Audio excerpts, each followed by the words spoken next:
أعوذ بالله من الشيطان الرجيم بسم الله الرحمن الرحيم الحمد لله الذي جعل الحمد مفتاحا لذكره وسببا للمزيد من فضله ودليلا على آلائه وعظمته ثم الصلاة والسلام على عبده ومن وحيه وخاتم رسله سيدنا ومولانا بالقاسم محمد بہت شکریہ تھینک یو بیٹا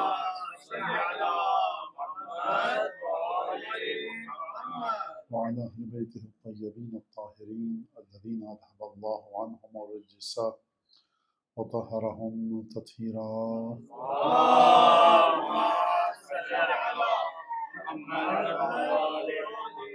واللعن الدائم على أعدائهم أجمعين أما بعد فقد قال الله الحكيم في كتابه المجيد أعوذ بالله من الشيطان الرجيم قل لا أسألكم عليه أجرا إلا المودة في القربى. ہماری جو گفتگو چل رہی تھی وہ 2 دن حضرت سبط اکبر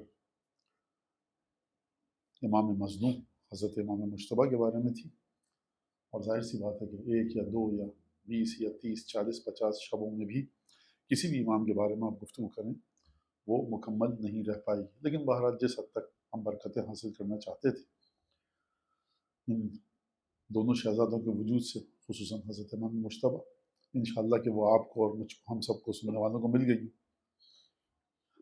آج کی جو تقریر ہے ظاہر سی بات ہے کہ جو مناسبت ہے آئے گی وہ کل ہے، شب ضربت ہے جناب امیر، تو کل انشاءاللہ تعالی جناب امیر کے عنوان سے گفتگو رہے گی، لیکن آج جو گفتگو ہے وہ جو میں نے آپ کے سامنے ذکر کیا تھا کہ ہمارا ایک مسئلہ ہے کہ جو خود ہمارے نوجوان بچوں کی بھی سمجھ میں نہیں آتا، مانتے ہیں لیکن سمجھ میں نہیں آتا۔ 2 باتیں ہیں، انسان ایک بات کو مانتا ہے لیکن سمجھنا چاہتا ہے، ہضم کرنا چاہتا ہے، ڈائجسٹ کرنا چاہتا ہے، بری بات نہیں۔ ایک چیز کے بارے میں اب 1000 سوالات ہیں آپ کے ذہن میں، کیجئے، اور ہم پر یہ اعتراض بھی کیا جاتا ہے اس عقیدے کے سلسلے میں جو میں آج گفتگو کرنے والا ہوں۔ آیت میں نے وہی آپ کے سامنے پڑھی ہے کہ جو کل پڑھی تھی، لا اسألکم علیہ اجرا الا المودۃ فی القربى، اور اس آیت کے معنی صحیح کیے جاتے ہیں۔ جب زندگی میں اجرا اور امپلیمنٹیشن کیا جاتا ہے تو بہت سے لوگ غلط طریقے سے اس کا اجرا اور امپلیمنٹیشن کرتے ہیں، بس محبت اہل بیت ہے، بس سب صحیح ہے، ٹھیک ہے، تو بحثیں ہو جاتی ہیں۔ آپ دیکھیے عجیب و غریب قسم کے مقابلے، کمپیریزنز، تمام کی تمام چیزیں، اس میں مجھے نہیں جانا، بات الجھ جائے گی۔ تو سیدھی سی بات ہے کہ آپ محبت اہل بیت کی بنیاد پر یا ہم یا میں یا کوئی بھی اگر عمل سے اور عملی زندگی سے، پریکٹیکل ہونے سے جان چھوڑانا چاہتا ہے اس آیت کو بنیاد بنا کر، کیوں؟ کیونکہ ہمیں اہل بیت سے محبت ہے، تو بس کافی ہے، ٹھیک ہے، اور باقی سب کچھ صحیح ہے، ہو جائے گا جیسا ہوگا۔ تو جن کی محبت کے بلبوتے پر آپ یہ بات کہہ رہے ہیں، خود ان کی زندگی کو دیکھ لیجیے جا کر وہ کس طرح کی تھی۔ ان کی زندگی میں آپ کو مسلسل عمل نظر آئے گا، اور اتنا عجیب عمل نظر آئے گا کہ امیر المومنین جیسی ہستی، میں یہ بات جناب امیر کی فضیلت میں بیان نہیں کر رہا، کیونکہ اس میں جناب امیر کی فضیلت نہیں ہے، اس میں معاشرے کی بے حسی ہے۔ یہ جو میں بات آپ کے سامنے پیش کرنے والا ہوں یہ معاشرے کی بے حسی ہے۔ بعد میں جا کر جناب امیر کی فضیلت نکال سکتے ہیں ہم آج کے معاشرے اور سوسائٹی کے سامنے پیش کرنے کے لیے۔ وہ کیا ہے؟ امیر المومنین جیسا شخص واقعاً یہ حیثیت ہے کہ وہ کھجور کے درخت لگائے جا کر، اور میں یہاں پر بیٹھ کے مولا کی فضائل میں بیان کروں، یہ معاشرے کی بے حسی ہے کہ آپ کو امیر المومنین جیسا شخص آپ کی سمجھ میں نہیں آ رہا کہ اس شخص سے فائدہ کیسے اٹھایا جائے۔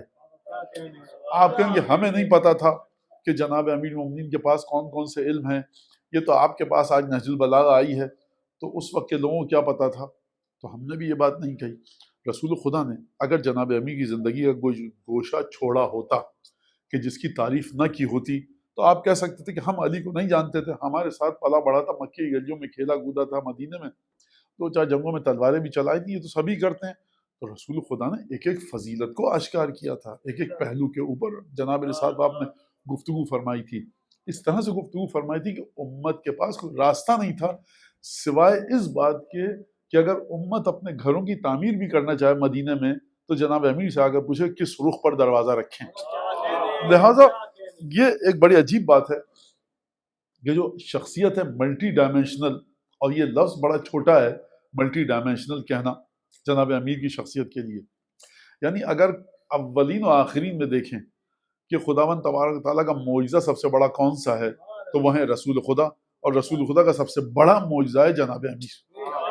اور اگر آپ جناب امیر المومنین کی ذات کو ہٹا دیں تو آپ کو ختم نبوت ثابت کرنا مشکل ہو جائے گی. آپ ختم نبوت ثابت کریں گے. اب یہ میں زیادہ اس پہ نہ جاؤں کیونکہ یہ کل کے لیے میں نے یہ موضوع رکھا ہوا ہے. اور پھر ہمارے پاس جو آیت میں نے آپ کے سامنے پڑھی کہ قُلْ لَا أَسْأَلُكُمْ عَلَيْهِ أَجْرًا إِلَّا الْمَوَدَّةَ فِي الْقُرْبَى، کوئی چیز نہیں چاہتا ہے اجر اسعاد کے سلسلے میں سوائے اس کے کہ میرے گھر والوں سے، میری فیملی سے محبت کرو. یہ ایک چیز ہے. اور پورے قرآن میں دیکھ لیجئے کہیں پر، کہ میں نے کل عرض کیا اور یہ آپ کو بہت سب کو پتا ہے کہ پورے قرآن میں کہیں پر بھی خدا نے کسی بھی چیز کو اجر رسالت قرار نہیں دیا. یہ ایک چیز ہے. اور کل اس کے اوپر تھوڑی سی گفتگو ہوئی. اس کے بعد جو آیت کا اگلا ٹکڑا ہے اس میں ارشاد ہو رہا ہے کہ وَمَن يَقْتَرِفْ حَسَنَةً نَزِدْ لَهُ فِيهَا حُسْنًا، اور جو شخص کسی بھی نیکی کو انجام دے گا ہم اس کو اس نیکی میں مزید حسن عطا کریں گے. میں ایک مثال دیتا ہوں آپ کو. باپ کہتا ہے اپنے بیٹے سے، ماں کہتی ہے بیٹے سے کہ بیٹا یہ پیج لو، پیپر پین پکڑو اور لکھنا شروع کر دو، انگریزی یا اردو یا عربی، نیوز پیپر لو، جس زبان میں بھی لکھو.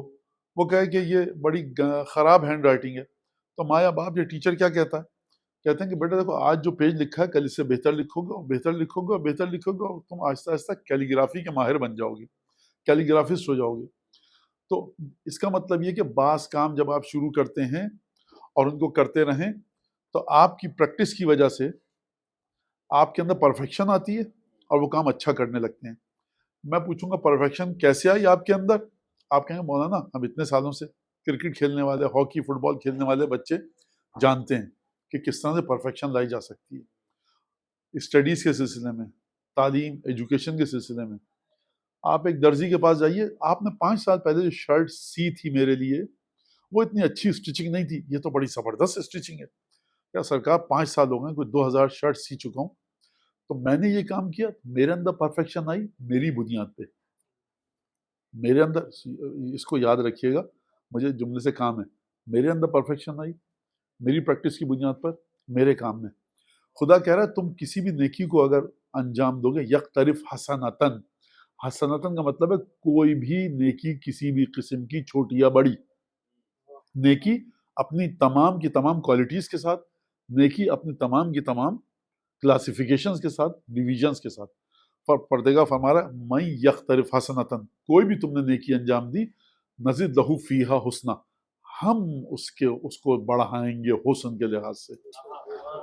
یہ جو میں نے آپ کو جتنی اگزامپلز دی اس میں آپ کہہ رہے ہیں کہ ہم نے پرفیکشن ہم نے کیا، اس کا مطلب ہے کہ یہ جو خداوند تبارک تعالیٰ فرما رہا ہے آپ کو صرف اقتراف حسنہ کرنا ہے، یعنی آپ کو جا کر نیکی کو اڈاپٹ کرنا ہے، نیکی کو کمٹ کرنا ہے، نیکی کو انجام دینا ہے، نیکی کے ساتھ اپنے کنیکشن کو اسٹیبلش کرنا ہے. خدا فرما رہا ہے حسن ہم بڑھائیں گے. تو یہ کون سی نیکی کہ خدا کہہ رہا ہے کہ یہ نیکی ایسی ہے کہ ہم تمہاری اسپرٹ اور سول اور روح اور باطن کا تعلق اس نیکی کے ساتھ کر دیں گے، اور صرف اس نیکی کو اسی لیول پر نہیں رکھیں گے بلکہ نزد لہو فیہا حسنا، ہم مزید اجر نہیں بڑھائیں گے، خوبصورتی بڑھاتے رہیں گے. یہ عجیب ہے. اور یہ کس کے بعد آیت آئی ہے؟ مودت قربہ کے بعد. اب یہاں پر میں 2 جملے عرض کروں گا. پہلی بات تو یہ کہ یہ میں کہہ رہا ہوں اس کی تشریح میں نہیں کر سکتا ابھی. ہمارے عقیدے کے مطابق ضروری نہیں ہے کہ اگر 2 آیتیں برابر آئی ہیں، ایک دوسرے کے پڑوس میں آئی ہیں، نیبرہڈ میں، 41st 42nd سیکنڈ اور 3rd آیت 5th اور 6th، تو یہ ایک ہی موضوع پر ہوں. کوئی ایسا قانون نہیں ہے ہمارے ائمہ کے مطابق. دیکھیے مولانا یہ تو غلط ہے، علماء اسلام کے تمام مفسرین ایسا نہیں کہتے. دیکھیے سرکار مجھے اس سے کام نہیں علماء اسلام کیا کہتے ہیں، مجھے کام ہے 12، 5 اور 14 سے. پہلے آپ اپنے قبلے کو درست کیجئے، پھر اس کے بعد. ہمارے امام نے کہا آپ کو برا لگتا ہے، آپ نہیں مانتے، سر آنکھوں پر آپ کا نظریہ، میرے ساتھ مجبوری ہے کہ میں ان کے علاوہ دیکھ نہیں سکتا دائیں بائیں. تو امام نے یہ کہا. اچھا اب اگر یہ بات مان دی جائے، کیونکہ بہت سی آیتیں پھر ان کے ذریعے جو ہم کسی بھی پوائنٹ کو، پروف کو، دلیل کو، آرگومنٹ کو اسٹیبلش کرتے ہیں، مضبوط کرتے ہیں، پھر وہ دلیل ہماری کمزور ہو جائے گی اگر ہم نے یہ مان لیا. اور اس کے اوپر یہ الگ گفتگو ٹاپک ہے قرآن کا کہ کیا ضروری ہے. خدا نے قرآن میں، اچھا یہ بتائیں، خدا نے قرآن میں کہیں کہا ہے کہ دیکھو جو دوسری آیت بھیج رہا ہوں اس کے بعد تیسری آیت تو بالکل لازمی ہے، اوبلیگیٹری ہے، کمپلسری ہے کہ یہ دونوں ایک ہی ٹاپک پر ہوں گی؟ خدا نے بھی قرآن میں ایسی بات نہیں کہی ہے. اس کو یہیں تک رکھیے. تو میں یہ نہیں کہہ رہا کہ یہ آیت آئی ہے تو اس کا مطلب یہ نہیں، ساتھ ساتھ آئی ہے اس کا مطلب یہ. میرا مطلب کہنے کا ہے کہ خدا نے جو محبت اہل بیت کو واجب کیا، 2-4 منٹ اس پہ گفتگو کروں گا، پھر آگے بڑھاتا ہوں میں اس بات کو جو میں نے کل آپ سے وعدہ کیا تھا پرسوں، کہ خدا فرما رہا ہے کہ کوئی بھی انسان کسی بھی نیکی کو انجام دے گا تو ہم اس میں خوبصورتی بڑھا دیں گے. اس سے پہلے خدا نے کہا کہ حبیب ان سے کہہ دو کہ میری رسالت کا اجر اگر دینا چاہو، ریوارڈ اگر دینا چاہو، اگر میرا احسان، میرے الفاظ میں صحیح نہیں ہے لیکن بہرحال سن لیجئے، میرا اگر احسان کا بدلہ دینا چاہو تو میرے اہل بیت سے محبت کرو. تو پہلا سوال یہ کہ کیا اہل بیت سے محبت نیک عمل ہے یا برا عمل ہے؟ مولانا بالکل نیک عمل ہے. اور آپ کہیں گے مولانا نہ صرف یہ کہ نیک عمل ہے بلکہ اس سے بڑھ کر کوئی عمل نیک ہے ہی نہیں، کیونکہ اگر اس سے بڑھ کر کوئی نیک عمل ہوتا تو پروردگار عالم خدا قرآن میں یہ کہتا کہ فلاں کام کرو تاکہ رسول کو رسول کا احسان دے سکو. لہٰذا یہ بات واضح ہو گئی کہ رسول خدا کے گھر والوں کی محبت سے بڑھ کر کوئی عمل نیک نہیں ہے. اور کیا کہا جائے واقعا، خیر بار بار ذہن ادھر ادھر جاتا ہے لیکن میں نہیں چاہتا، میں چاہتا ہوں کہ آپ کو مقررہ وقت میں آپ کی جان چھوٹ جائے مجھ سے. اب یہاں پر یہ بات آ گئی تو خدا فرما رہا ہے کہ اب اگلی آیت کہ کوئی بھی نیکی کرو کسی بھی طرح کی، حسنتن، کسی بھی قسم کی نیکی، ہم اس کے اندر حسن مزید بڑھائیں گے. تو پروردگار محبت اہل بیت نیکی ہے کہ نہیں ہے؟ خدا کہے گا اگر نیکی نہ ہوتی تو ہم واجب کرتے. پروردگار چھوٹی نیکی ہے، درمیانے درجے کی نیکی ہے، ٹاپ موسٹ ہائیسٹ لیول کی ہے، آپٹیمم لیول ہے نیکی کا. خدا کہے گا اگر نہ ہوتا تم یہ بتاؤ کہ ہم نے سب سے عظیم ترین جو اپنا بندہ خلق کیا ہے وہ کون ہے؟ آپ کہیں گے رسول خدا. تو اس رسول کی محبت، گھر والوں کی محبت جو ہم واجب کر رہے ہیں، تو اس کا مطلب ہے کہ اس کے گھر والوں کی محبت میں ایک ایسا فلسفہ اور ایسی خوبی ہے کہ جو اس سے بڑھ کر کوئی نہیں. اگر نہ ہوتی تو رسول کی رسالت کے مقابلے میں نہیں رکھتے. یہ آپ سمجھ گیا اس استدلال کو. کوئی بھی نیکی کی جو خدا کہہ رہا ہے ہم اس میں حسن دیں گے. تو محبت اہل بیت نیکی ہے کہ نہیں ہے؟ اگر نیکی ہے تو جب آپ نے محبت اہل بیت کی وادی میں قدم رکھا، اب آپ کو خدا جانے نہیں دے گا، مزید اس میں حسن بڑھتا رہے گا، یہ آپ مزید محبت کی طرف جاتے رہیں گے. اب اس میں فلسفہ، کلام، منطق کی پیچیدہ باتیں کروں، آپ کو تھکاؤں، تو میں ایک آسان سی بات کہتا ہوں. یہ اس سے پوچھئے کہ جو 40 پہ زیارت پہ جا چکا ہے، کہتا ہے دوبارہ آئیں گے. انسان ہمیشہ کہاں کہتا ہے دوبارہ آئیں گے؟ بہت پرفضا ماحول ہے، ٹیمپریچر 16-17، گرینری تھی ہر طرف، کوئی ڈسٹ نہیں، کھانا پینا بڑا سکون، کوئی گاڑی کی آواز نہیں. جب آپ جائیے پیدل نجف سے کربلا، ایک عجیب مصیبت، مٹی اور کیا کیا دھول، آپ کو آرام کی جگہ ملے نہیں ملے. ہم گئے وہاں پر، کہا مانا وہاں پہ یہ تبرک مل رہا، گئے، اس نے کہا تبرک ختم ہو گیا، آگے گئے تبرک ختم ہو گیا، اگلی دفعہ نہیں آئیں گے. یہ کوئی 40 ہے، اگلی دفعہ پھر آئیں گے. تو سرکار آپ خصوصیت یہ کہ جہاں پر انسان کو بڑے بہترین طریقے سے فیسیلیٹیٹ کیا جاتا ہے، یعنی کچھ ایسے بھی دیوانے ہیں کہ جو کہتے ہیں صرف ہمیں بس کا پیسہ مل جائے، جو ایران سے جاتے ہیں وہ کہتے ہیں ہمیں بس کا پیسہ مل جائے. رہو گے کہاں؟ فٹ پاتھ تو ہے کربلا میں. کھانا کہاں کھاؤ گے؟ موقف دیری ہوتی ہے. تو کیا روٹی چائے کچھ بھی چل جائے گا، 3-4 دن رہنا جائیں گے ضرور. لیکن آپ اس کو سمجھائیے. دیکھیے مولانا یہ تو جوہلا کا نظریہ ہے، تو نادان لوگ ہوتے ہیں. سرکار زیارت پہ جائیے، آپ کو پروفیسر بھی ملے گا، کالج کا لیکچرر بھی ملے گا، یہودی بھی ملے گا، عیسائی بھی ملے گا. تو لہٰذا اصل میں فلسفہ یہ کہ خدا نے کسی اور کی شخصیت میں اتنا اٹریکشن رکھا ہی نہیں ہے. آپ سید الشہداء کے جو مصائب ہیں، اٹریکشن نہیں رکھا. دوسری بات یہ کہ ہم نے تو نہیں منع کیا آپ کو، آپ یہاں پر کسی کی بھی مہندی نکال دیجئے اور ان سے کہیے سیب اٹھاؤ کھا لو. ہم نے منع کیا کیا؟ ہم نے تو منع نہیں کیا. ہم شرک کرتے ہیں 7 محرم کو، صاحب سرکار کچھ اور کر لیجئے. آپ اللہ کے نام پہ سیب انار اٹھوا دیا کہ جو اس کی مراد آ جائیں گی. ہمارے یہاں یہی طریقہ ہے. ہمارے یہاں کراچی میں جھولا نکلتا ہے، مجھے آج تک نہیں ہوئی سعادت، لیکن دوست بتاتے ہیں کہ وہاں پر ایک عجیب ازدحام ہوتا ہے کہ سیب صاحب لے کے جاتے ہیں مختلف بیماریوں امراض کے لیے لوگ. تو یہ سب کے سب لوگ کیا تو آپ یہ دیکھیے کہ دوسرا پہلو کیا، مرادیں پوری ہونا، حاجتیں پوری ہونا، اور اگر پوری حاجتیں نہ بھی ہوں تو دل کو ایک سکون ملنا. یہ خداوند تبارک و تعالیٰ نے جو حسن رکھا اور محبت رکھی ہے، ایک دفعہ آپ آ جائیں اس وادی میں تو مسلسل آپ کے دل میں محبت بڑھتی رہے گی. یہ ہر انسان، تو یہ ایک محبت ہے ایک طرح کی، اور جو خداوند تبارک و تعالیٰ ہمارے دل میں ڈال رہا ہے. یہ تو قرآن کی آیت تھی، ترجمہ میں نے پیش کیا اور ذرا تھوڑا سا معنی آپ کے سامنے پیش کر دیا، جس کو آپ کہیے ایکسپلینیشن یا تشریح. چھٹے امام کی حدیث ہے اصول کافی میں. چھٹے امام نے پوچھا، اپنے الفاظ میں ترجمہ کر رہا ہوں، کہ ہمارے دشمنوں کی محبت ہمارے دشمنوں کے دل میں کس نے ڈالی؟ اور راوی سے پوچھا، اپنے شاگرد سے، اپنے اسٹوڈنٹ سے، ماننے والے سے، تمہارے دل میں ہماری محبت کس نے ڈالی؟ امام نے فرمایا کہ خدا کی قسم، ان کے دل میں ہمارے دشمنوں کی محبت سوائے ابلیس کے کسی نے نہیں ڈالی ہے، اور تمہارے دل میں ہماری محبت سوائے خدا کے کسی نے نہیں ڈالی ہے. یہ امام نے بتا. لہٰذا اس کا معنی کیا، من یخترف حسنۃ نزد لہ فیہا حسنا، کہ ہم اس کی نیکی میں ایک حسن عطا کریں گے. یہاں تک بات ختم ہو گئی. اچھا، اب جو میں نے وعدہ کیا تھا آپ سے وہ یہ کہ ہمارا دین جو ہے اور یہ کائنات جو ہے، یہ کیا ہے؟ امامت سینٹرک ہے یا اللہ سینٹرک ہے، گاڈ سینٹرک ہے؟ یعنی خدا سب سے اہم اور موسٹ امپورٹنٹ کیریکٹر ہے اس کائنات کا، بقول آپ حضرات کی اینٹیٹی ہے اگر میں نے صحیح ترجمہ کیا، یا امامت ہے؟ خدا قرآن میں فرما رہا ہے کہ للہ یسجد من فی السماوات والارض طوعا وکرہا، سورہ رعد. خدا ہی کے لیے، صرف اور صرف خدا کو سجدہ نہیں، صرف اور صرف خدا کے لیے ہی سجدہ کرتی ہے یہ کائنات. زمینوں میں جو کوئی بھی ہے، آسمانوں میں جو ہے، یہ سب کا سب صرف اور صرف خدا کو سجدہ کرتی ہیں.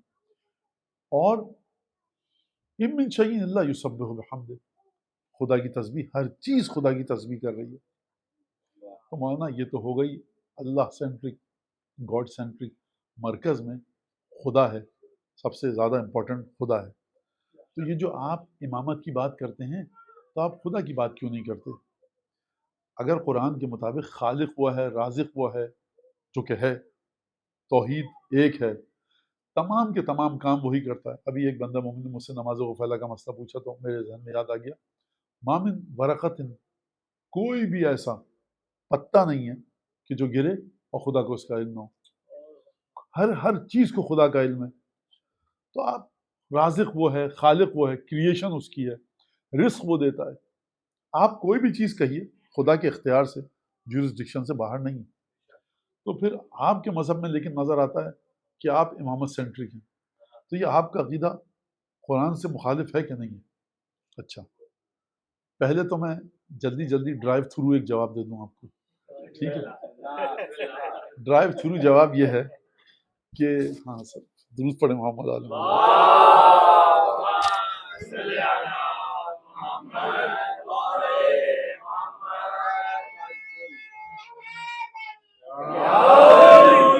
ڈرائیو تھرو جواب یہ ہے، وہ یہ کہ سردی کا موسم تھا، آپ آئے، شدید سردی، کہ مانا ماچس ہوگی آپ کے، ماچس کس لیے چاہیے آپ کو؟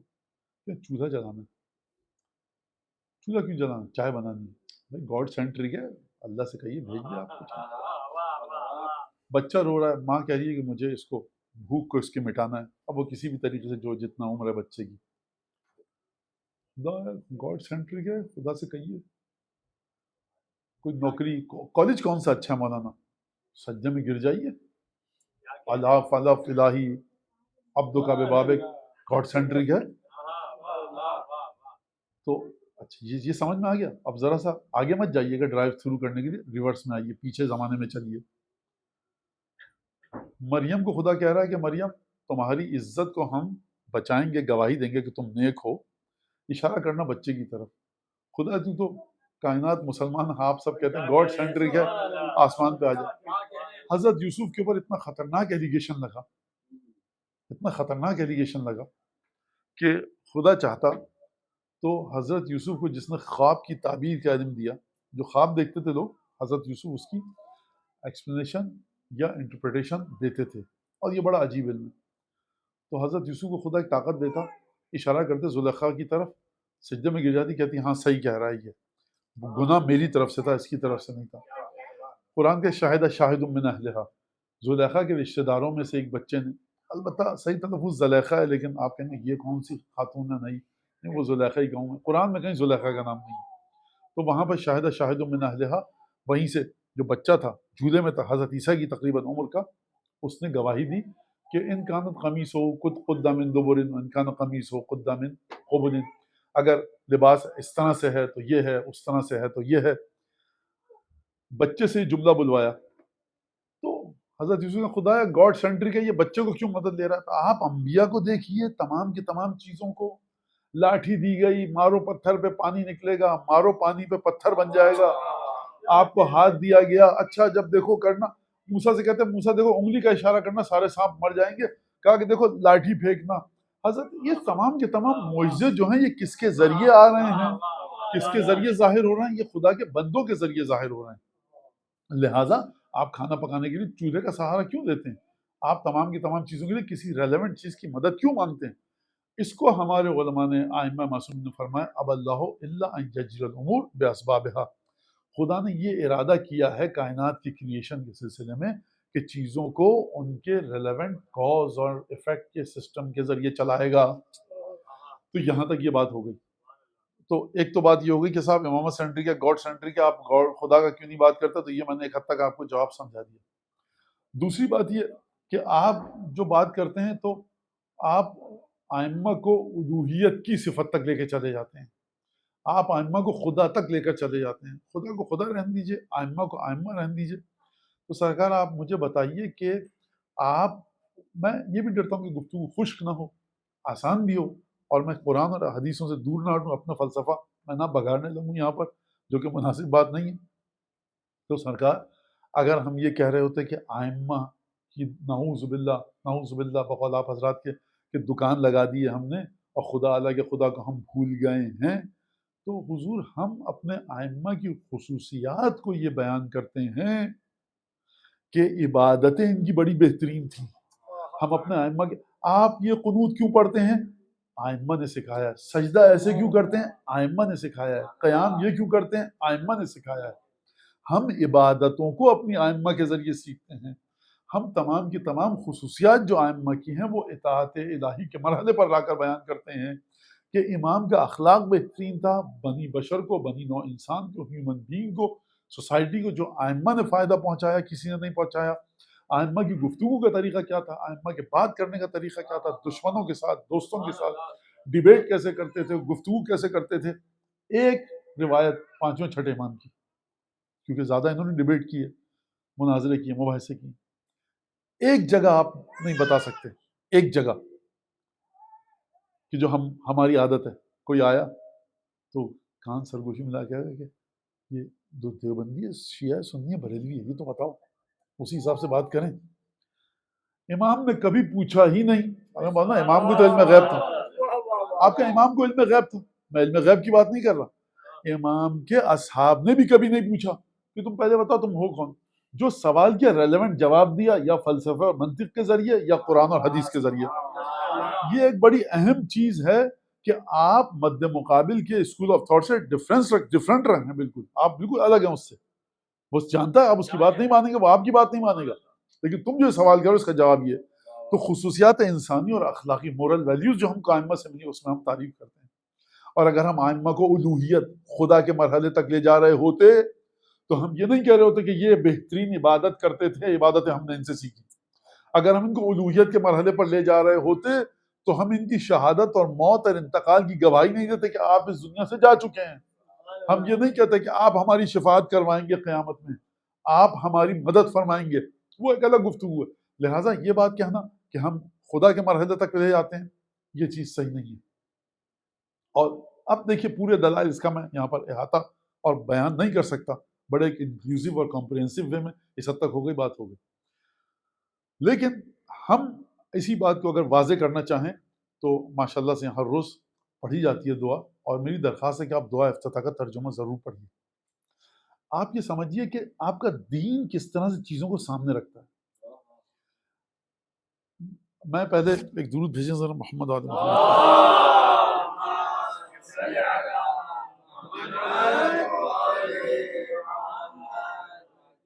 اچھا، شفاعت کی بات کی، دعائیں ائمہ کے ذریعے قبول ہوتی ہیں، وسیلہ ائمہ ہے ہمارا، اور وہ میں نے اس چولہے والی مثال ذہن میں رکھیے گا۔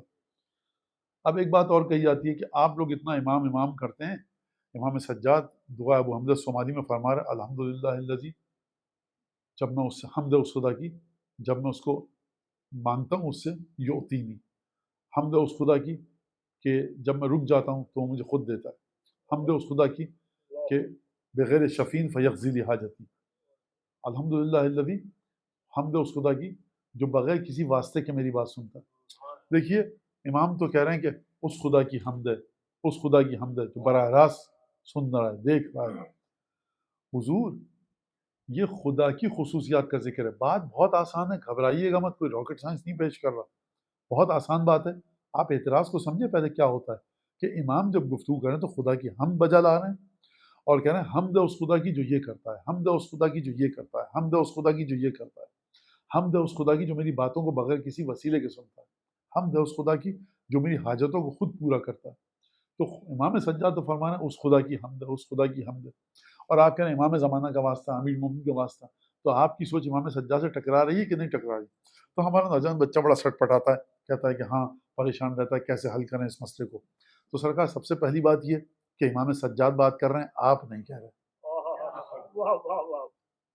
ٹھیک ہے، ایک چیز۔ دوسری چیز، دعا ابو حمزہ صومالی پڑھنی ہے تو پوری پڑھیے، جگہ جگہ پر رسول خدا اور ان کے خاندان پر امام سجاد درود بھیج رہے ہیں اور رسول خدا کے وسیلے سے دعا مانگ رہے ہیں۔ یہ جو ابتدائی حصہ ہے خوب سمجھیے گا اس بات کو، ایک جگہ ایک چیز کا اسٹیٹس ہے، اس کی پرسنل کیریکٹرسٹکس ہیں، کچھ اس کی ذاتی خصوصیات ہیں ایک چیز کی۔ کیا خدا میں یہ خصوصیت ہے کہ وہ میری آواز کو براہ راست ڈائریکٹ سن سکے، یا فرشتے میری آواز کو نہ لے کے جائیں تو خدا سن نہیں پائے گا؟ نہیں مولانا، آپ جو بات کہہ رہے ہیں خدا سن رہا ہے، کیا خدا براہ راست میری حاجت پوری کر سکتا ہے کہ نہیں کر سکتا؟ کر سکتا ہے۔ کیا خداوند تبارک و تعالیٰ جو میں کہہ رہا ہوں وہ سن رہا ہے؟ سن رہا ہے۔ کیا خداوند تبارک و تعالیٰ وہ تمام کام جو کر سکتا ہے کر رہا ہے؟ کر رہا ہے۔ یہ خدا کی ذاتی خصوصیات ہے جس کی بنیاد پر خدا کی تعریف کی گئی ہے، خدا کے پرسنل کریکٹرسٹکس ہیں، یہ خدا کی ریئلٹی اور حقیقت کا حصہ ہیں۔ دو باتیں ہیں، ایک چیز خدا کی حقیقت کا حصہ ہے اور آپ اس حقیقت کو بتا کر خدا کی حمد بجا لا رہے ہیں۔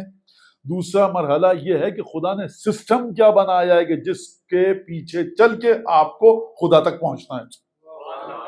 میں دوبارہ اسی مثال تک آؤں گا، خدا اسی مثال تک آؤں گا، پروردگار یرزقنی و یعطینی و یطعمنی، مجھے کھانا کھلاتا ہے، مجھے پانی پلاتا ہے، خدا میری بھوک مٹاتا ہے۔ جب میں چھوٹا تھا تب بھی خدا نے بھوک مٹائی، جب میں بڑا تھا تب بھی خدا نے بھوک مٹائی۔ دیکھیے حضرت ابراہیم کہہ رہے ہیں کہ مرضت فہو یشفین، میں بیمار پڑتا ہوں مجھے وہی شفا دیتا ہے۔ تو صاحب اگر خداوند تبارک و تعالیٰ کرتا ہے یہ کام تمام کے تمام اور آپ ہم پر اعتراض کر رہے ہیں، تو آپ کو بھوک لگتی ہے تو بیوی کو زحمت مت دیا کیجیے، منہ کھول کے لیٹ جائے کیجیے، آسمان سے لقمہ آئے گا آپ کے منہ میں۔ یہ جب بچہ گریا کر رہا ہے تو ماں سے نہ کہیے کہ اس کو شیر دے دودھ پلائے، کہ خدا کر دے گا۔ حمد اس خدا کی جس نے بچے کی غذا کو بدن میں ماں کے رکھا اور میڈیکل سائنس کے مطابق اتنا بہترین طریقے کے ساتھ میچ کرتا ہے بچے کے وجود کے ساتھ وہ تمام کی تمام چیزیں، یہ خدا کی ایک کرامت ہے۔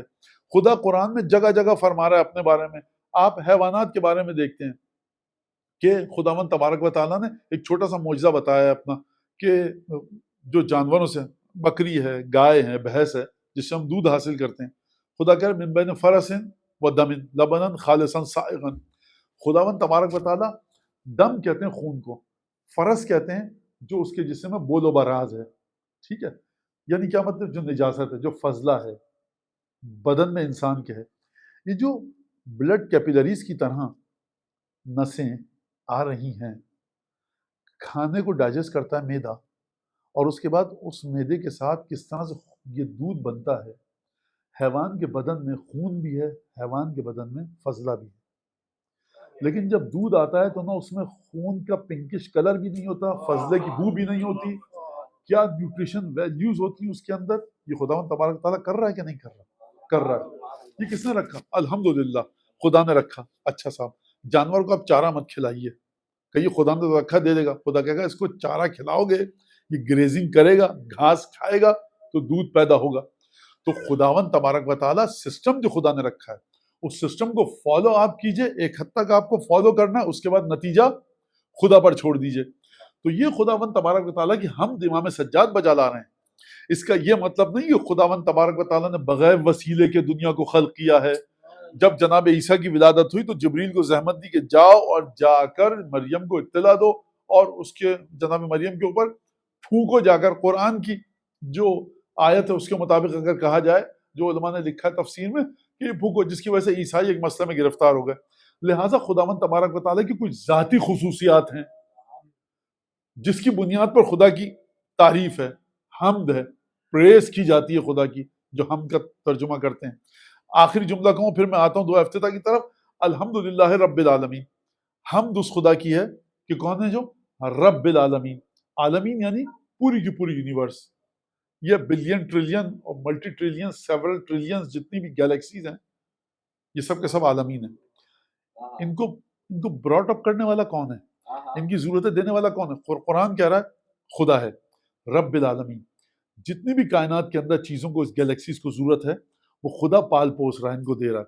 تو صاحب آپ کا بچہ جو گھر میں ہے 2 مہینے کا، جو خدا گیلیکسیز کو پال رہا ہے، پوس رہا ہے، براٹ اپ کر رہا ہے، تو آپ کے بچوں کو بھی کر دے گا۔ تو اس کے لیے آپ کیوں اس کو، ہمارے بچپن میں فیرکس ہوتا تھا، سیریلیک ہوتا تھا، کیوں بنا کے دے رہے ہیں اس کو؟ خدا چاند سورج کو پال رہا ہے، اس کو بھی پال لے گا۔ تو آپ جواب دیں گے مولانا سسٹم تو خدا نے بنایا ہے، لہٰذا ہم جب امامت کی بات کرتے ہیں تو ہم امام کو خدا کے مقابلے میں خدا نہیں بناتے، ہم کہتے ہیں یہ خدا کا بنایا ہوا ہی سسٹم ہے جس کو ہم نے قرآن سے ایکسٹریکٹ کیا ہے، دلیل ہماری ہے قرآن۔ یہ بات آپ سمجھ دیجیے گا۔ اچھا، اب یہ تو تھی بات بچوں کے لیے کہ جن کو مختلف سوالات کا سامنا کرنا پڑتا ہے۔ اب یہ آ جائیے صاحب ان ہاؤس اور ان دا ہاؤس، ہمارے اپنے گھر کی بات ایک چھت کے نیچے جو میں کہہ چکا ہوں۔ اب دعا افتتاح پہ چلیے۔ اب دعا افتتاح پڑھنے والے، ماننے والے، سمجھنے والے بیٹھے ہیں، کیا ائمہ سے آئیے دعا۔ اب امامت کے تصور کو سمجھیے، اور جو میں چاہتا تھا کہ ایک تھوڑا سا ذکر بہرحال حضرت حجت سلام اللہ علیہ کا ہو جائے 12ویں امام کا۔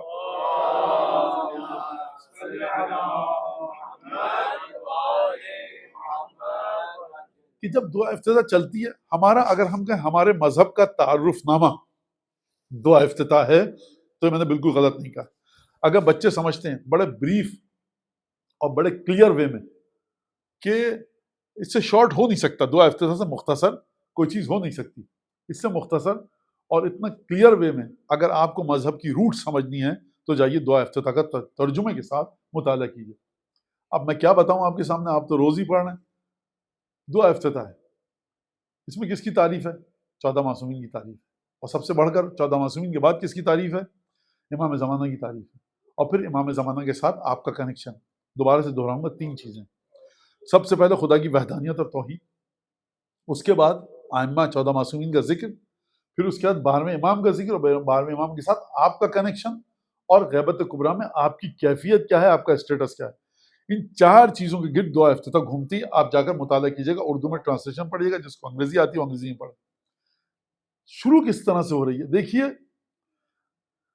جب آپ کسی کے پاس جاتے ہیں، جب حبشہ گئے یہ ہجرت کر کے مسلمان، آپ کو پتہ ہے حبشہ جو آج کا ایتھوپیا ہے، ہجرت کر کے گئے مکے سے، جس کے اندر 40-45 لوگ تھے، اور جناب جعفر طیار امین المومنین کے بھائی بڑے، یہ بھی گئے ہجرت کر کے، اور مکے سے بھی ڈیلیگیشن آیا قریش کا، کفار کا، کہ ان کو سرنڈر کیجیے، آپ ہمارے حوالے کیجیے، یہ مسلمان ہو گئے، ہم ان کو جا کے مار پیٹ کے دوبارہ صحیح ان کا دین کریں۔ تو وہ آئے لوگ، وہاں سے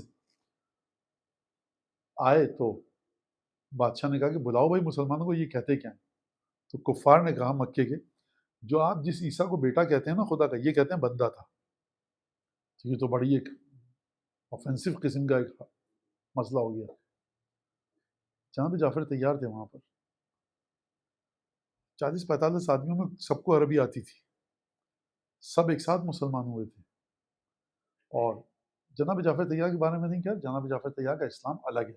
دیکھیے جب گھر الگ ہے تو اسلام بھی الگ ہے۔ یہ ابھی روایت ہے، تاریخ میں ہے، ہمارے پاس چیزیں میں اس طرف جانا نہیں چاہتا۔ جب آپ سب کو عربی آتی تھی اور آپ سب ایک سے ہی تھے، اور جناب ابو طالب کی کوئی حیثیت نہیں ہے، تو آپ آ کے خطبہ دے دیتے بادشاہ کے سامنے۔ کہا کہ کون بات کرے گا؟ بھائی جعفر ابن ابی طالب بات کریں گے۔ جعفر کہتے بھائی مجھ میں کیا خاص بات ہے، میں بادشاہ کے سامنے بات کروں؟ تم سب کو عربی آتی ہے، قرآن تو تم نے سب نے سنا ہوا ہے، میں نے کوئی الگ منڈے سنڈے اسکول میں گیا ہوں کیا وہاں پر؟ اس کا مطلب یہ ہے کہ مکے میں مسلمانوں کے درمیان شروع سے ہی یہ بات واضح تھی کہ دین کا دفاع یا خطبے کے ذریعے یا تلوار کے ذریعے یا علم کے ذریعے اگر کوئی کرے گا تو آج ابو طالب کرے گی.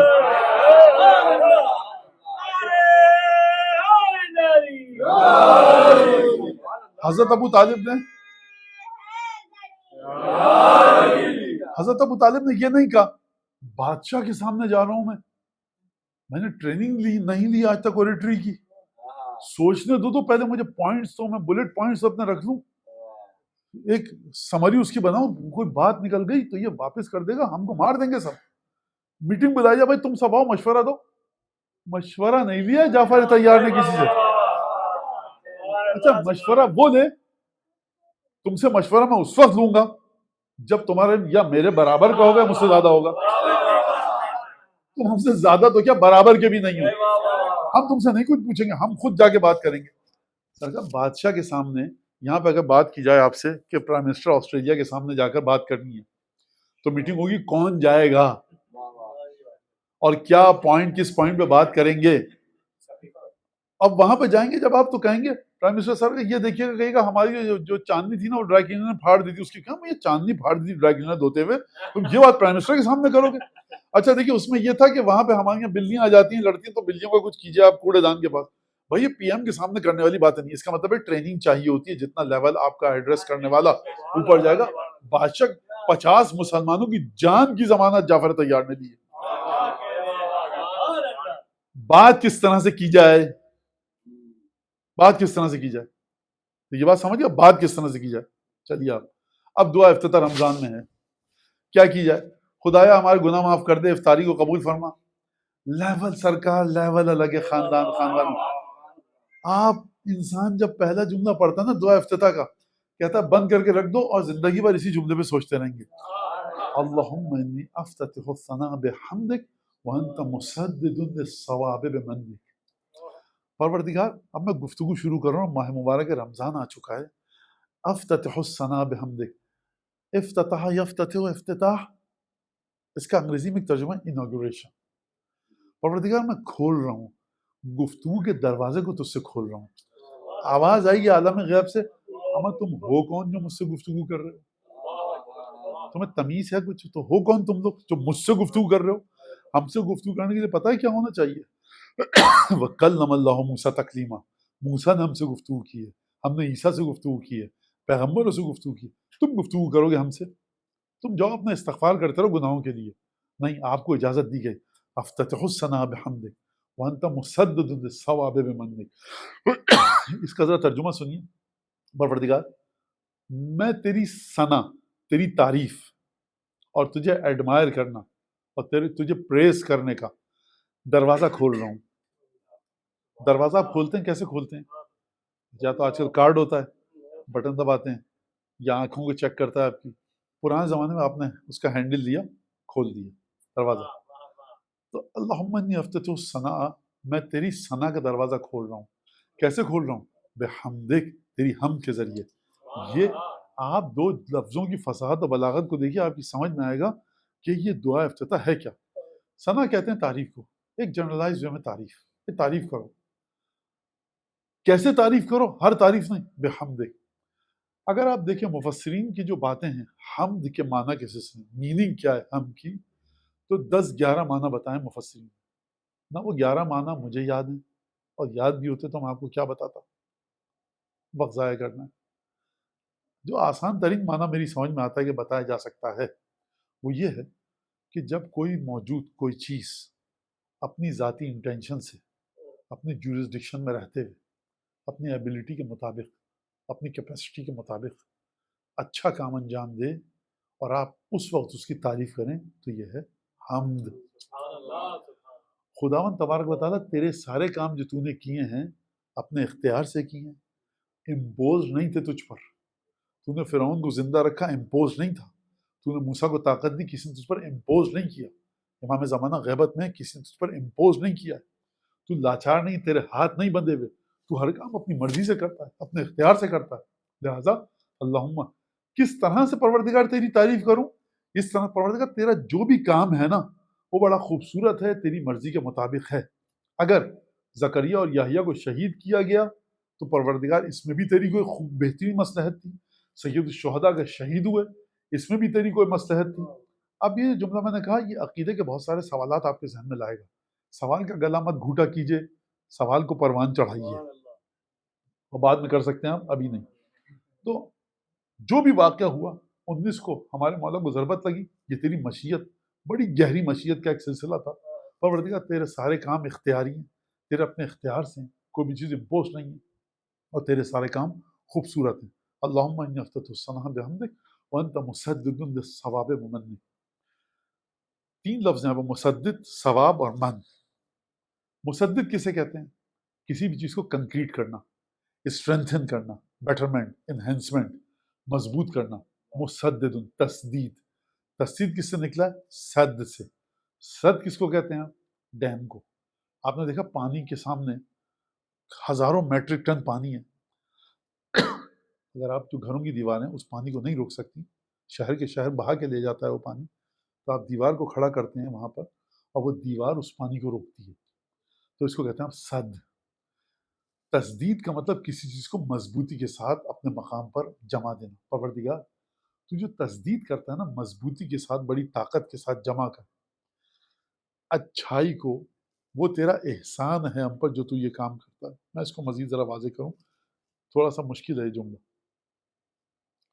پروردگار جو بھی چیز صحیح ہے اور جو بھی ہمارے راستے میں جو ہمیں تو صحیح راستے پر چلانا چاہتا ہے، جس بہترین راستے پر، رائٹ پاتھ پر، پروردگار یہ تیرا احسان ہے کہ تو نے سیدھے راستے کو مضبوطی کے ساتھ رکھا ہے۔ کیا مطلب سیدھے راستے کو مضبوطی کے ساتھ رکھا ہے؟ اگر آنا چاہتے ہو جناب امیر کے پاس، نہج بلاغہ پڑھو، کہیں کوئی نقص دکھ علی کی ذات میں چھوڑ دو، حسین ابن علی کی ہسٹری پڑھو، کربلا پڑھو، کہیں تمہیں کمزوری دکھے کیریکٹر کے حوالے سے حسین کی ذات میں چھوڑ دو، کہیں تمہیں امام رضا کی ذات میں کوئی نعوذ باللہ خامی دکھے، کہیں امام جعفر صادق کی ذات میں خامی دکھے، خانوادہ جناب سیدہ کی ذات میں کبھی کہو کہ کمانڈر ان چیف کی بیوی تھی، ہیڈ آف دی اسٹیٹ کی بیٹی تھی، ان 2 بچوں کی ماں تھی کہ جن سے سب سے زیادہ رسول خدا محبت کرتے تھے، گھر کا دروازہ مسجد کے صحن میں کھلتا تھا، تمام کی تمام چیزیں موجود ہیں کہ سیدہ بوڑھی پوری شان کے ساتھ سیلف پریزنگ کے مرحلے پر آ جائیں، تو میں کبھی دکھا؟ اگر یہ کمانڈر ان چیف کی بیوی تھی کہ ہر جنگ اس کی وجہ سے جیتی گئی، اس کی اپنی زندگی کیسی تھی؟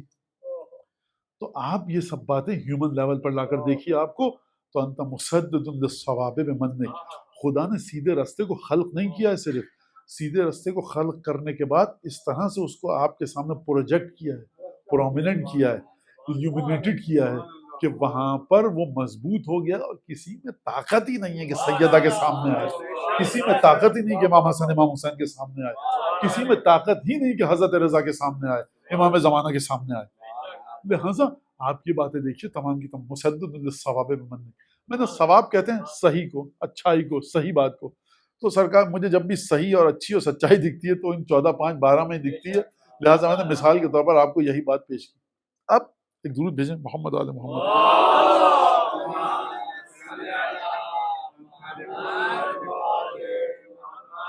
وَأَيْقَنْتُ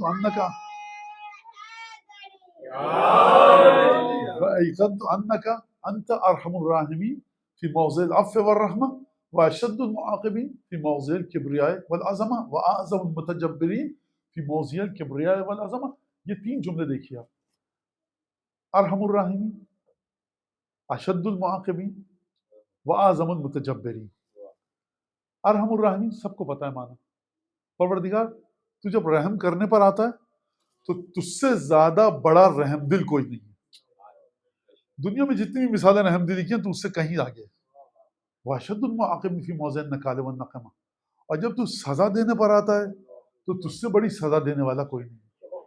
وہ اعظم المتجبرین، پروردگار جب تو اپنی طاقت، پاور اور انرجی اور توانائی، اپنی ایبلٹی اور کیپیسٹی کو دکھانے پر آتا ہے تو تجھ سے بڑھ کر کوئی اپنی کیپیسٹی اور ایبلٹی اور اپنی گنجائش کو نہیں دکھا سکتا۔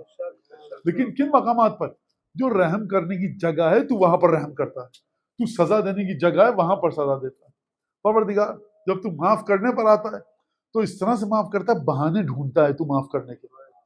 رسول اللہ جا رہے تھے کہیں سے، کہا تیزی سے چلو، یہاں سے تیزی سے چلو، اصحاب تیزی سے گئے، واپس کہا یہاں رک جاؤ، اسی جگہ پہ رک گئے۔ کہا یا رسول اللہ تیزی سے گئے اور اسی جگہ پہ آگے آپ بیٹھ گئے تو کیا مطلب اس کا؟ کہا جب جا رہے تھے تو یہاں پر ایک فاسق و فاجر کی قبر تھی، اس پر عذاب ہو رہا تھا، تو میں نے نہیں چاہا کہ عذاب کے مقام پر میں رکوں، میں جلدی سے چلا گیا آگے۔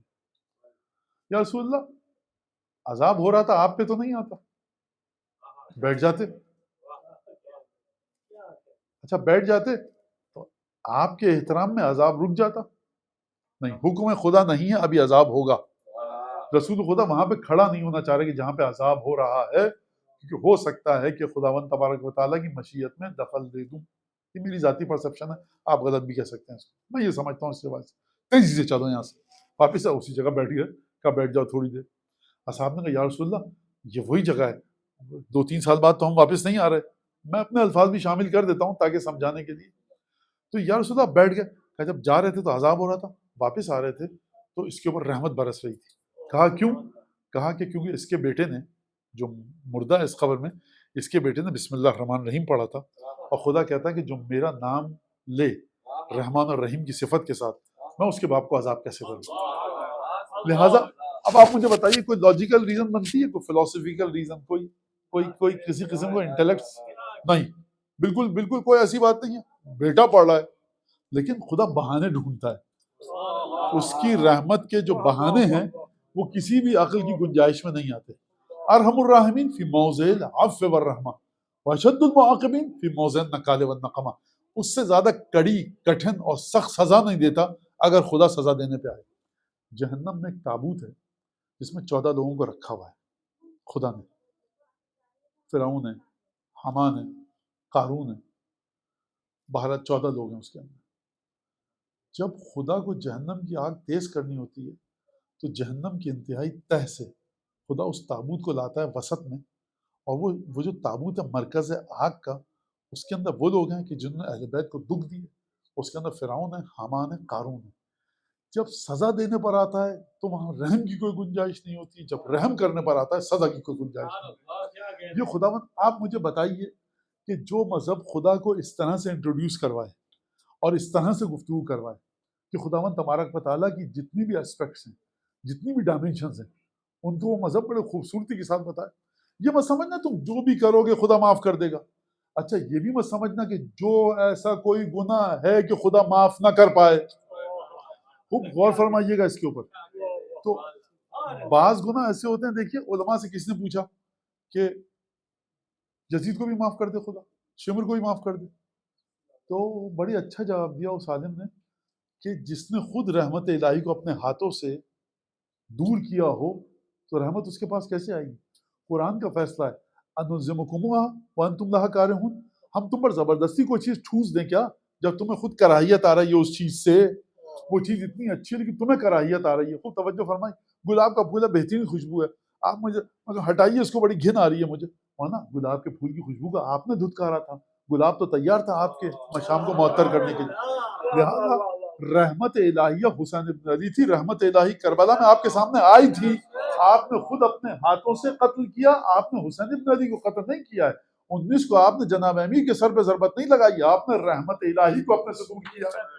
لہٰذا یہ ان بچوں کے لیے جواب جو، اچھا میں ایک بات کہتا چلوں کہ مولانا ایسا نہیں ہو سکتا خدا شمر کو قیامت میں امام حسین شمر کی شفاعت کروا دیں، خدا اس کو جنت میں بھیج دیں، امام حسین کروا دیں تو میرے آپ سے کیا تعلق ہے؟ آپ خود کہہ رہے ہیں امام حسین کروا سکتے ہیں، امام حسین وہ کام کر سکتے ہیں جو آپ سوچ بھی نہیں سکتے۔ بچوں کو کبھی یہ سب جو ہے نا، یہ جو ہاتھ میں آ گیا ایک ریٹلنگ، یہ ریٹل اسنیک جو آ گیا ہاتھ میں سب کے، یہ جو اس کو موبائل فون کہتے ہیں، یہ بڑا مسئلہ ہے۔ امام حسین نے قیامت میں شمر کی شفاعت کروائی تو آپ کیا کریں گے؟ ابن ملجم کی شفاعت جناب امین نے کروا دی تو آپ کیا کریں گے؟ کچھ نہیں کریں گے۔ تو میں کہا جب میرا مولا شفاعت کرا مجھے کیا تکلیف ہے؟ تو آپ جو دنیا میں لعنت کرتے تھے، میں کہا وہ مولا کا حکم تھا، مجھے بالکل نفرت ہے، لیکن میں نے کہا اس سے، میں دیکھو بات سنو، اگر یہ بھی جنت میں چلے گئے تو یہ جہنم کو خدا نے فضول میں آگ جلائی ہے کیا؟ اس میں جائے گا کون؟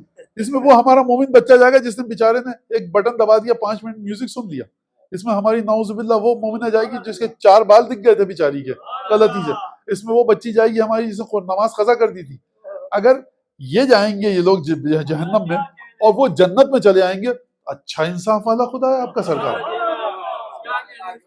تو لہٰذا یہ بچے ہمارے بغلے جھانکنے لگتے ہیں سرکار، تو خدا سے امیر مومنین لَأَمْلَأَنَّ جہنم، امیر مومنین دعا کمل میں فرما رہے ہیں خدا کو. اچھا تمام کے تمام آپ یاد رکھیے گا، قوانین ایسے یاد آتے ہیں دشمنان اہل بیت کے وقت ہمارے احباب کو کہ یہ تھا تو وہ تھا، ایسا تھا تو یہ تھا.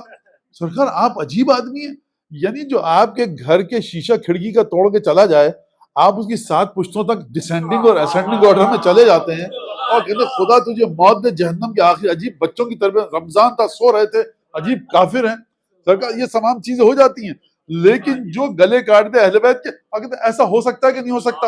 ہو تو سکتا ہے، لیکن جو خدا قرآن مجید میں فرما رہا ہے، جملہ جو ارشاد فرما رہا ہے کہ لَقَدْ زَرَعْنَا لِجَهَنَّمَ، ہم نے تیار رکھا ہوا ہے جہنم کو جنوں اور انسانوں کے لیے. تو پھر مجھے بتائیے کہ کون ہوگا؟ وہ ہوگا جس نے ایک آدھی روٹی چرا کے کھا لی ہوگی. مثلا میں نے کہا جیسے کہ اس نے 2 منٹ میوزک سن لیا، 5 منٹ ایک ایسی ریسٹرکٹڈ فرض کیجیے مووی دیکھ لی، یہ جائے گا جہنم میں. یہ جہنم میں، وہ جنت میں جائیں گے. واہ سر کا کیا کہنا. تو یہ آپ یاد رکھیے گا کہ اس طرح کی چیزیں آپ کے سامنے رکھ کر، اور پھر اب یہ قرآن کی آیت نظر نہیں آئے گی کہ جو خدا فرما رہا ہے کہ ہم نے جنوں اور انسانوں کی جہنم کو تیار کر رکھا ہے کہ یہ ان کو ہم جہنم میں بھیجیں گے. تو وہ ہیں کون لوگ؟ اچھا جنہوں نے اللہ اور اس کے رسول کو اذیت دی. خدا سورہ احزاب میں فرما رہا ہے کہ دنیا میں بھی لعنت بھیجیں گے، آخرت میں بھی لعنت بھیجیں گے، اور آخرت میں ان کے لیے عذاب کو تیار کر رکھا ہے. تو پھر یہ ہیں کون لوگ؟ کس کے لیے سجائی ہے خدا نے جہنم؟ خدا خالی بیٹھ کے نعوذ باللہ قیامت میں دیکھے گا فلیم کو زیادہ کر دو، لوور کرو، ہائر کرو، یہ ہوگا کیا؟ نعوذ باللہ. تو اس بات کو سمجھ لیجیے آپ. اب ہمارے پاس وقت ختم ہو گیا، میں چاہتا ہوں 1 گھنٹے میں آپ کی جان چھوٹ جائے. تو یہ اعظم المتجبرین فی موضع نکال والنقمہ واشد المعاقبین فی موضع نکال والنقمہ واعظم المتجبرین فی موضع الکبریاء والعظمہ. جب بڑائی دکھانے پر آتا ہے، اس سے بڑی کوئی بڑائی دکھا نہیں سکتا. یہ کیسے بڑائی دکھاتا ہے خدا؟ حقیر ترین، بڑا ایک کیجول چیز کے ذریعے خدا اپنی بڑائی دکھاتا ہے. ٹھیک ہے، حقیر ترین، بڑے ایک مین آبجیکٹ کے ذریعے، ٹول کے ذریعے خداوند تبارک و تعالیٰ اپنی بڑائی دکھاتا ہے. خدا بڑا ہے، سب سے بڑا کوئی نہیں ہے. خدا بڑی حقیر سی، ایک بڑا لو لیول کی، ایک کیجول سی چیز کے ذریعے اپنی بڑائی دکھاتا ہے جو خدا کے علاوہ کوئی نہیں کر سکتا. میری بات سمجھ رہے ہیں؟ ٹیلر اگر چاہے گا کہ میں بڑا اچھا ٹیلر ہوں تو بڑا اچھا سوٹ سیے گا، اس پورے سوٹ کو دیکھیے. شیف اگر کہے گا میں بڑا زبردست شیف ہوں تو وہ 6-7 فٹ کی ڈائننگ ٹیبل کو سجا کے بتائے گا. ٹماٹر اور آلو کاٹ کے رکھے گا، نہیں ہو سکتا یہ. لیکن خداوند تبارک و تعالیٰ یہ کام کرتا ہے. کیا کیا خدا نے؟ واقعہ آپ کے سامنے میں اشارہ کروں گا، سمجھ جائیں گے. غار میں ختمی مرتبت موجود ہیں، مکڑی کا جالا، کبوتر کے انڈے. حیثیت کیا ہے ان کی؟ خداوند تبارک و تعالیٰ نے اپنی قدرت کا اظہار کیا کہ کفار مکہ آئے تھے، رسول کے پاس، خدا کے پاس سواری نہیں تھی، اور جو ان کے پاس پیچھے پیچھے لے کے آئے، جس کو کھوجی کہتے ہیں، جو فٹ اسٹیپس کے ذریعے دیکھتے ہیں، اس نے کہا یہاں تک تو محمد آیا ہے، اس کے بعد یہ آسمان میں چلا گیا ہے، زمین نکل گئی، مجھے نہیں پتا. اس نے کہا کہ غار میں نہیں ہو سکتا. اس نے غار میں کیسے جائے گا؟ تم دیکھ تو لو، یہ جالا پورا کور کر چکا ہے انٹرنگ کو، جو انٹری کا پوائنٹ تھا غار کی، اور کبوتری نے انڈے دیے، اس کے اوپر بیٹھی ہوئی ہے. اگر ہوتا تو یہ اڑ جاتی یہاں سے اور جالا ٹوٹ جاتا. لہٰذا غار کے اندر تو گئے نہیں ہیں. خداوند تبارک و تعالیٰ اپنی قدرت سے کس طرح سے دکھاتا ہے. دوسرا واقعہ میں آپ کو جلدی سے بتاؤں، سامنے دریائے نیل. اچھا دریائے نیل کی آپ ہسٹری پڑھیے، اسی وجہ سے پڑھیے کہ اس میں سے موسیٰ گزرے. جیسا میں کہتا ہوں، ہم مومنات کا جب درس ہوتا ہے تو میں کہتا ہوں آپ لوگ ایک جو چکی ہوتی ہے اسٹون مل، وہ خرید کے رکھیے چھوٹی سی، اور ذرا سا آپ چلائیے اسے، 1 پاؤ گندم پیسیے، تاکہ آپ کو وہ ایک اس ماحول سے، اس ایمبیانس انوائرمنٹ سے کنیکٹ ہو سکیں. جو شہزادی کے لیے 5-10 منٹ نہیں، پورے سال گزرا کہ چکی کیسے پیستی تھی. تو یہ ایک چیز ہے کہ بس اس چیز کو حاصل کرنے کے لیے یہ مرد یہ حرکت نہ کریں جا کے کہ اب آپ مولانا نے کہا 20 کلو گندم پیسیے. میں ایک مثال دے رہا ہوں کہ ذرا سا، تو پھر خواتین بھی کہیں گی کہ آپ بھی جائیے، ذرا جا کے جنگوں میں تلوار چلا کے آئیے اس طرح سے. تو یہ بات مت کیجیے گا. خواتین کو ہمارا سارا جو جناب سیدہ کا جو رول ماڈل ہے، ہم یہ چاہتے ہیں کہ وہ خواتین کے اوپر آئے اور ہم جناب امیر المومنین نے جو ہم سے کہا ہے مردوں سے وہ ہم انجام نہ دیں. آپ لوگ بڑی دیر سے بیٹھے ہوئے تھے، تھک گئے تھے، تو میں نے یہ جملہ کہہ دیا. لہٰذا جناب سیدہ کی زندگی کو کبھی دیکھ کے، کبھی ایک عالم کے بغور، کبھی ایک دفعہ جو کی روٹی نمک کے ساتھ پانی ایک دفعہ کھانے سے کچھ نہیں ہوگا، کر کے دیکھیے. کبھی ذرا اس طرح سے ایک دفعہ عبادت کر کے دیکھیے کہ جس بیوی نے زندگی بھر اس طرح سے عبادت کی، لہٰذا اور کس طرح سے عبادت کی. لہٰذا خداوند تبارک و تعالیٰ اعظم المتجبرین فی موضع الکبریاء والعظمہ. یہ تو مثال رسول خدا کی تھی. دوسری مثال کون سی تھی؟ دوسری مثال یہ کہ دریائے نیل. حضرت موسیٰ جا رہے ہیں، آپ کے سامنے واقعہ ہے. موسیٰ سنو انا لمدرکون، پیچھے آ گیا فرعون کا لشکر. موسیٰ نے کہا ہرگز، میرے ساتھ میرا خدا ہے، میرے ساتھ میرا خدا ہے. اچھا خدا کیا کر لے گا؟ بھائی خدا ہے، اب وہ جو بھی کرے گا خدا ہے، ہم کبھی بھی شکست نہیں کھا سکتے. کیا ہوگا موسیٰ؟ وہی آئی، اپنی لاٹھی اٹھاؤ اور دریا پہ مارو. دریا نیل کی اگر آپ ہسٹری کو پڑھیں جا کر، تو اگر آپ اس کے کنارے پہ کھڑے ہوں تو بعض جگہیں ایسی ہیں کہ آپ کی سمجھ میں نہیں آتا کہ سمندر ہے یا دریا ہے. اور یہ واقعہ تقریباً 2000 سال سے بھی پہلے کا ہے. 2-2500 سال ہو گئے اس واقعے میں. اس وقت دریا نیل کتنی اس کی وڈتھ ہو، کیا ہو، کتنی طغیانی ہو، ہمیں نہیں پتا، جو کلائمیٹیکل کنڈیشنز میں چینجز آئی ہیں. دوسری چیز ایک اور ہے، دریا نیل کے اندر ایلیگیٹرز اور کروکوڈائل ہوتے ہیں. یہ بنی اسرائیل والے میری سمجھ میں نہیں آیا کہ یہ جو ہر جگہ پر نخرے کرتے تھے، اب یہاں پر نخرے کیوں کہ موسیٰ یہ کروکوڈائلز کا کیا ہوگا؟ تو جناب موسیٰ نے جو لاٹھی ماری تو ایک تو رستہ کھلا. اور یہ علماء نے بیان کیا، یہ نقطہ میں علماء سے نقل کر رہا ہوں، کہ جب آپ ایک زمین پہ لاکھوں برس سے پانی ہے اور اس پانی کو موٹر سے سک بھی کر لیں تو کیچڑ تو رہے گی زمین پر، وہ جو سرفیس سے مڈی رہے گا وہ تو چلنا مشکل ہوگی. ان کے تمام گھوڑا گاڑیاں تھیں، بیل گاڑیاں تھیں، وہ تمام کی تمام چیزیں تھیں. یہ کراس کیسے ہوئے؟ کہا کہ نکل جاؤ. اچھا لوگوں نے کہا کوئی مگرمچھ اس دیوار کو چیر کے حملہ نہ کر دے. صاحب مگرمچھ پانی میں بھی رہتا ہے، خشکی میں بھی رہتا ہے. موسیٰ تم نے پانی کو روک دیا نا، مگرمچھوں کو تو نہیں روک سکتے. اور مگرمچھ کروکوڈائل ایلیگیٹرز خشکی میں بھی آتے ہیں. لہٰذا کسی نے اگر واٹر وال کو چیر کے اگر وہ آ گیا تو 4-5 کو تو ہڑپ کر جائے گا. تو موسیٰ نے ایک لاٹھی کے ذریعے خدا نے فرعون کے لشکر کو ڈبویا بھی، شکست بھی دی. تو خداوند تبارک و تعالیٰ جب اپنی طاقت دکھانے پر آتا ہے تو اس طرح سے دکھاتا ہے کہ کوئی بھی اس بات کو نہیں سمجھ سکتا. درود پڑھیں محمد آل محمد. بات ختم.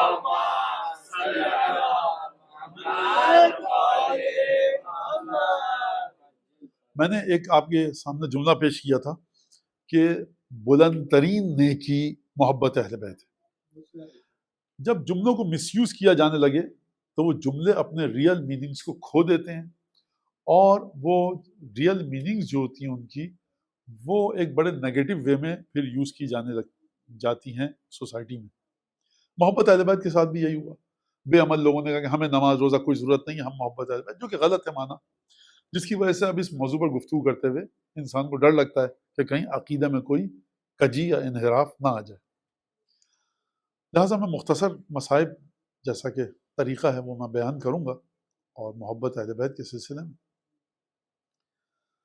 دیکھیے، کربلا کے شہداء سے آپ سیکھیے محبت اہل بیت. ان کی خصوصیت کیا تھی؟ میں نے ہمیشہ کہا ہے، 1-2 نہیں 10 دفعہ کہا ہے کہ ان کی خصوصیت تھی محبت اہل بیت میں یہ بہت آگے تھے. اور یہ جو جملہ ہم پڑھتے ہیں زیارتوں میں، بے ابی انت و امی، میرے ماں باپ آپ پر قربان، میری جان آپ پر قربان، یہ شہداء کربلا نے اپنے عمل سے ثابت کر کے بتایا. حر کے بارے میں واقعہ آپ جانتے ہیں کہ جب شب عاشور تھی، حر نے پوچھا کہ بھائی کیا کرنا ہے؟ 8 دن سے 9 دن سے حسین ابن علی آیا ہوا ہے اور ابھی تک اس نے بیعت نہیں کی ہے، اور ہمیں نہیں لگتا کہ بیعت کرے گا یہ، تو کیا کرنا ہے؟ کہا کہ کل ہے بس. کیا کل کیا کرو گے؟ کہا کہ کل جنگ کریں گے، قتل کر دو گے. کیا تم حسین کو قتل کرو گے؟ کہا کہ ہاں. تو پھر حر کے دل میں کھلچل مچی، اور حر صبح کو لشکر چھوڑ کے آئے ہیں، توبہ کی ہے، توبہ قبول ہوئی ہے، اور شہید ہونے گئے. یہ ایک حر. میں اشارہ اس لیے دینا چاہتا تھا کہ آپ اس بات کو سمجھیں. بہرحال آپ نے اس بات کو سمجھا ہوا ہے، لیکن تازہ ہونی چاہیے یہ بات. دوسرا واقعہ سعید ابن عبداللہ کا. سعید ابن عبداللہ کون ہے؟ امام حسین علیہ السلام نے جب نماز پڑھنی چاہی ظہر کی عاشور کے دن، سامنے سے تیر آ رہے ہیں، تو کچھ اصحاب نے کہا کہ مولا آپ نماز پڑھیے، ہم تیروں کو روکیں گے. ان کے بارے میں ملتا ہے کہ وقع السحام، انہوں نے سہاموں کو، تیروں کو روکا، بنحورہم ووجوہہم وصدورہم۔ دیکھیں سینے پہ تیر لینا ایک الگ مسئلہ ہے، گلے پہ تیر روکنا الگ مسئلہ ہے، چہرے پہ تیر روکنا ایک الگ مسئلہ ہے۔ سلام ہو ان پر کہ انہوں نے اپنے چہروں پر تیروں کو روکا، اپنے گلوں پر تیروں کو روکا۔ اور اس کے بعد سعید ابن عبداللہ کے سینے میں اور حلق پہ تیر لگا، جب خون بہنے لگا سعید ابن عبداللہ گر گئے، امام کے آگے کھڑے ہیں کہ امام تک تیر نہ آئے۔ مولا حسین نے اپنی نماز ختم کی، مقتل کے مطابق گئے، سعید ابن عبداللہ کے سر کو اٹھایا، اپنے زانوں پر رکھا۔ دیکھیے محبت اہل بیت کو سمجھیے، سعید ابن عبداللہ نے نہ کوئی وصیت کی، نہ کوئی دعا پڑھی، نہ کوئی کلمہ پڑھا، کہا اب وفیت یا ابن رسول اللہ، اے مولا رسول کے بیٹے، یا ابن رسول اللہ، فرزند رسول، کیا میں نے آپ کے ساتھ وفاداری کر دی؟ امام حسین نے فرمایا انت امامی فی الجنہ، اے سعید ابن عبداللہ تم جنت میں مجھ سے پہلے جاؤ گے۔ اب ایک دفعہ جب سعید ابن عبداللہ کے بدن سے خون بہنے لگا، کئی پہر کی پیاس ہے، نقاہت کا عالم ہے، ایک دفعہ سعید ابن عبداللہ نے حبیب ابن مظاہر یا زہیر ابن قین کی طرف دیکھ کر کہا، لوگ یہ سمجھے کہ سعید ابن عبداللہ اپنے بیوی بچوں کے بارے میں وصیت کریں گے، اپنے گھر والوں کے بارے میں وصیت کریں گے۔ جانتے ہیں سعید ابن عبداللہ نے کیا کہا؟ کہا علیک بہذا الرجل، دیکھو ہم تو چلے، ہمارے بعد حسین کا خیال رکھنا۔ اس کا مطلب جانتے ہیں کیا ہے؟ اس کا مطلب یہ ہے کہ جب تک تم زندہ رہو حسین کے بدن پہ زخم نہ ہونے پائے۔ میں کہوں گا اے سعید ابن عبداللہ، کاش آپ عصر عاشور میں ہوتے اپنے مولا۔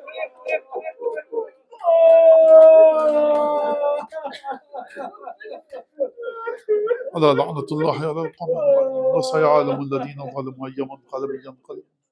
اللهم بحق محمد وآل محمد عليك صل على محمد وآل محمد وعجل فرجهم وأهلك عدوهم من الجن والإنس من الأولين والآخرين، واكفنا ما همنا وارزقنا العافية وسع أرزاقنا وطول أعمارنا مع الصحة والسلامة في الجسم والروح. ربنا تقبل منا إنك أنت السميع العليم وتب علينا إنك أنت التواب الرحيم بجاه محمد وأهل بيته الأطيبين۔ پروردگار جو لوگ یہاں موجود ہیں خدمت کر رہے ہیں ان کی خدمت کو قبول فرما، جو ہماری مائیں بہنیں بیٹیاں بچیاں یہاں پر آئی ہیں اس ذکر کو سننے کے لیے، اور اس شہر کے جتنے بھی سینٹرز ہیں جہاں جہاں پہ جو بھی ذکر ہو رہا ہے اس میں تاثیر عطا فرما۔ جن لوگوں نے مجھ سے آپ سے دعا کی درخواست کی ان کی دعاؤں کو قبول فرما۔ ہمارے دوست ہیں کافی عرصے سے علیل ہیں اور اذیت و تکلیف میں، پروردگار عالم سے دعا ہے کہ جناب سیدہ کے صدقے میں تمام بیماروں کو شفا کامل عاجل عاجل۔ پروردگار جو اس مجمع میں یہاں موجود ہیں، جو گھروں میں بیٹھ کے بعد میں دیکھیں گے، اس وقت دیکھ رہے ہیں، ان کی نیابت میں اگر ان کو تنگ دست نادار، پریشان حال، قرض دار، بے روزگار، کسی مشکل بے اولاد ہے، کسی مشکل میں گرفتار، پروردگار تجھے قسم دیتے ہیں سید الشہداء کی پنجتن کی تمام مشکلات کو دور فرما۔ امام زمانہ کے دل سے ہر دکھ کو دور فرما، ہر خوشی عطا فرما۔ پروردگار امام کے ظہور میں تعجیل فرما، ہم ان کے انصار عوان میں شامل فرما۔ اس ماہ مبارک میں بحق چہاردہ معصومین، بحق امام زمانہ ہمارا نام ماہ مبارک رمضان کے عبادت گزاروں میں شامل فرما، ہمیں امام کے انصار عوان میں شامل فرما۔ جو لوگ یہاں پر موجود تھے ہمارے درمیان اس شہر میں عزاداروں میں شامل تھے اور اس سال ہمارے درمیان نہیں ہیں، پروردگار اگر علالت کی وجہ سے ان کو صحت سلامتی عطا فرما، اگر وہ تیرے پاس آ چکے ہیں پروردگار ان کی مغفرت فرما۔ ہمارے والدین ذوی الحقوق اعزہ اقربا سوز سلام نوحہ مرثیہ پڑھنے والے، تمام کے تمام مجلسیں پڑھنے والے، جو ذاکرین خطبہ مقررین علامہ صاحبان، ان سب کی مغفرت فرما۔ مراجع حوزہ علمیہ علماء کرام محدثین مفسرین جو بھی خدمت کر رہے ہیں مذہب اہل بیت کی، پروردگار ان سب کی جان مال عزت آبرو کی حفاظت فرما، ان کے علم میں نورانیت عطا فرما، دعاؤں کی قبولیت کے لیے، مرحومین کی مغفرت کے لیے۔